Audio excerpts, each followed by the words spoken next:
Installation of some types of child safety restraint systems requires threading webbing straps through the bight, where the seat cushion and seat back meet.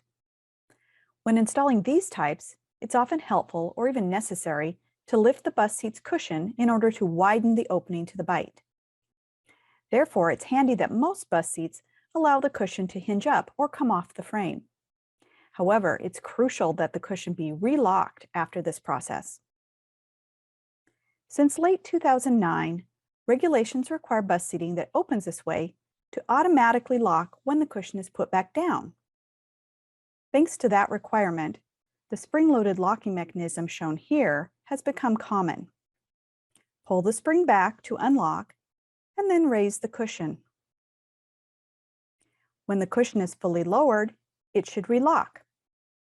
Although this should happen automatically, it's a good idea to push down on the cushion and check that it's locked. A wider range of cushion locking hardware, such as these, can be found on buses made in 2009 and before. Each of these common hardware examples require the user to both unlock and carefully relock the cushion.